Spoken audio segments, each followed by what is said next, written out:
हरे Krishna. Logical Gita की 65th video में आपका स्वागत है। श्री गुरुदेव को प्रणाम। आइए श्री राधा गोविंद देव जी की कृपा से आज के प्रश्न पर चर्चा करते हैं। आपकी सेवा में नरहरि प्रहलाद दास। आज का हमारा प्रश्न है कि राग तथा द्वेष को छोड़ना क्यों जरूरी है। देखिए, अगर हम एक अच्छा भक्त बनना चाहते हैं, अगर हम एक अच्छा इंसान बनना चाहते हैं, एक अच्छा नागरिक बनना चाहते हैं, मेन बात अच्छा इंसान, तो हमें ये राग और द्वेष छोड़ना होगा। राग का मतलब किसी के प्रति टू मच अटैचमेंट, और द्वेष का मतलब किसी से नेगेटिव फीलिंग, किसी के बारे में खराब सोचना या यही मन में इच्छा रखना कि इसका बुरा हो जाए, कुछ भी, किसी के भी बारे में। तो अगर रियली हम प्रोग्रेस करना चाहते हैं एज ए ह्यूमन, देन राग और द्वेष को छोड़ना होगा। भगवत गीता 5वां अध्याय 3रा श्लोक भी हमें इस बारे में कुछ गाइडेंस दे रहा है। ये स नित्य संन्यासी ये न द्वेष्टि न कांक्षति निर्द्वंद्वम ही महाभावो सुखम बंधात प्रमुच्यते।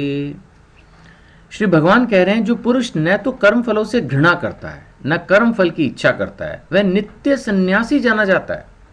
सन्यासी का मतलब वो ही व्यक्ति नहीं है जिसने भगवा वस्त्र धारण कर लिए और जंगलों में रह रहा है या सिर्फ मंदिरों में रह रहा है। हम और आप जो बिजनेस कर रहे हैं, अपना परिवार का लालन पालन कर रहे हैं, वे भी नित्य सन्यासी माने जाएंगे अगर वो कर्म फलों से घृणा छोड़ दें, कर्म फल की इच्छा छोड़ दें, निष्काम कर्म करने लगें। देखिए, जब हम कर्म कर रहे हैं तो उसका रिजल्ट तो आएगा ही आएगा। तो कर्म निष्काम नहीं हो सकता, कर्ता को निष्काम होना होगा। यानी जब हम कोई एक्टिविटी कर रहे हैं तो उसकी सैलरी तो आएगी आएगी, बिजनेस प्रॉफिट्स आएंगे, सेल कर रहे हैं, परचेज कर रहे हैं, वो कर्म का फल है। कर्ता को फल की इच्छा नहीं करनी चाहिए, कर्म का फल तो आएगा ही आएगा। बस इस चीज को समझना है। तो ना तो कर्म फलों से घृणा करनी है। कुछ लोग बिल्कुल सब कुछ छोड़ के, परिवार छोड़ के, बिजनेस छोड़ के, जैसा मैंने कहा, मंदिरों में जंगलों में रहने लगते हैं। वो भी ठीक है, पता नहीं, मैं इस पर ज्यादा टिप्पणी नहीं करना चाहता अभी। और ना कर्म फल की इच्छा करता है। यही हुआ ना राग है ना द्वेष है, ना किसी से पॉजिटिव एक्सपेक्टेशन है, ना किसी के बारे में नेगेटिव फीलिंग है। हे महाभाव अर्जुन, ऐसा मनुष्य समस्त द्वंद्व, ये द्वंद्व का मतलब होता है दो दिशाओं में भागना।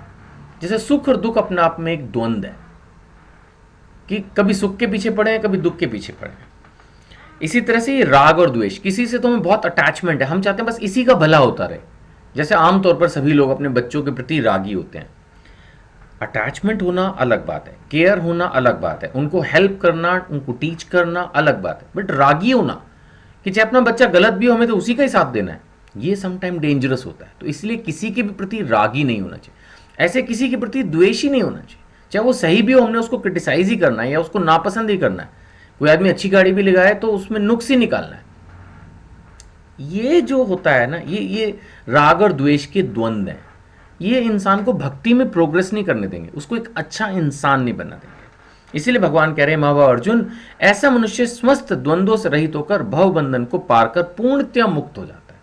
एक तरफ भगवान कह रहे हैं नित्य सन्यासी, फिर कह रहे हैं पूर्णतया मुक्त, जो राग और द्वेष को छोड़ दे। यही आज का प्रश्न है कि राग और द्वेष को छोड़ना क्यों जरूरी है। हमें बेसिकली रहना क्या है, न्यूट्रल। बहुत मुश्किल है, किसी भी सिचुएशन में हमें अपनों का साथ देना ही पड़ता है। और कई बार जिन लोग हमारे से दूसरे खेमे में है, सपोज चाहे वो ऑफिस में अपोजिशन है या कहीं पर भी, हमें ज़बरदस्ती उनके बारे में नेगेटिव बोलना पड़ता है। बट हम कम से कम मन में ऐसा ना रखें, और हो सके तो ना नेगेटिव बिहेव करें, ना नेगेटिव फीलिंग रखें किसी के भी बारे में। ये बहुत मुश्किल है। जो भक्त होता है वो अपने आप में पूर्ण होता है, ना किसी से द्वेष, ना किसी से आकांक्षा, छल कपट से भी दूर रहते हैं। एक सेंटेंस मैंने अभी पढ़ा, वो मैं आपके साथ शेयर कर रहा हूं। जो किसी को भी बुरा समझता है, किसी को भी, या किसी का भी बुरा चाहता है, वह भक्ति मार्ग में प्रगति नहीं कर पाएगा। हमें किसी का भी बुरा नहीं सोचना, चाहे उसने हमारे साथ बुरा भी किया हो, कोई बात नहीं, माफ कर दो, कोशिश करो। अगर अभी वो हमारा बुरा कर रहा है तो पूरी ताकत लगा के रोको, रिटेलिएट करो। लेकिन अगर एटलीस्ट वो पास्ट है तो माफ कर दो, भूल जाओ। बुराई का त्याग किसी की भलाई करने से ज्यादा जरूरी है। एक और बड़ी इंपॉर्टेंट बात मिली, अगर भीतर से बुराई नहीं गई और बाहर से भलाई की, ये मेरे ख्याल से कॉमन चीजें हैं। बहुत सारे लोग हैं जो अभी अपने आप को अंदर एज ए गुड ह्यूमन शायद डेवलप नहीं कर पाए, लेकिन समाज सेवा कर रहे हैं। तो भीतर से बुराई नहीं गई लेकिन बाहर से भलाई की, उससे क्या होता है, अभिमान पैदा होता है। मैंने भलाई की है, ये अभिमान बहुत भयंकर है। भलाई का अभिमान सोने की हथकड़ी जैसे, और इसका त्याग भी याद रखना बहुत मुश्किल है। एक और इंपॉर्टेंट पॉइंट मुझे मिला, वो मैं आपके साथ शेयर कर रहा हूं कि दूसरे का हित करने से कामना के त्याग का बल आता है। कुछ लोग सोचते हैं कि यार हमारे अंदर बहुत इच्छाएं हैं, शायद शास्त्र पढ़ने के बाद उनको इस चीज की प्रेरणा मिलती है कि ये जो इच्छाएं हैं इनको हम छोड़ दें।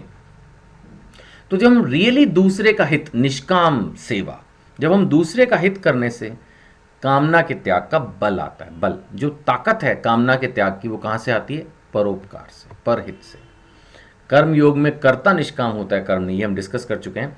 हाँ, एक द्वंद्व के बारे में बड़ा इंपॉर्टेंट और पॉइंट कि जब हम साधना की शुरुआत करते हैं तो परमात्मा में रुचि बढ़ती है। यानी एक तरफ हमारा मन करता है कि हम ज़्यादा से ज़्यादा जो है वो चीज़ें छोड़ दें और साधना में डेवलप हो, लेकिन इंद्रियां जो भोग के लिए प्रेरित करती हैं। तो ऐसे में भी क्या होता है, भोग और साधना का द्वंद्व मच जाता है। और चीज़ वही है जो इसमें हमने शुरू में पढ़ी, क्या भगवान ने क्या कहा है, जो समस्त द्वंद्वों से रहित होता है वही भवबंधन को पार कर पूर्णतया मुक्त हो जाता है। तो यहां पर भी पॉइंट वही आ रहा है कि जो परमात्मा को प्राप्त करने में जो रुचि है और इधर इंद्रिय भोग, इन दोनों में जो आपस में कंपटीशन सा चलने लगता है ना। भोग कर रहे हैं तो मन कर रहा है साधना करें, साधना कर रहे हैं तो मन करता है भोग करें, किसी भी तरफ हम सेटल नहीं हो पाते। तो जो भक्त होगा, जो विजयी होगा, वो इस द्वंद्व को खत्म कर देगा और एक तरफ लग जाएगा कि हमें परमात्मा की ही प्राप्ति करनी है। याद रखिए, प्रारब्ध के अनुसार, जो हमने पिछले जन्मों में कर्म किया उसके अनुसार अनुकूलता और प्रतिकूलता, यानी positive you can say situation और नेगेटिव सिचुएशन तो आएंगी ही, लेकिन हमें अनुकूल सिचुएशंस के प्रति राग और नेगेटिव सिचुएशंस के प्रति द्वेष नहीं होना चाहिए। हमें दोनों को समभाव से डील करना चाहिए। याद रखिएगा, परमात्मा तत्व की प्राप्ति यानी अच्छा इंसान बनने के रास्ते में अगर कुछ है तो वो है ये राग और द्वेष, किसी एक के प्रति अटैचमेंट और दूसरी चीज से नेगेटिव फीलिंग रखना। Be neutral to all situations. Thank you. Hare Krishna.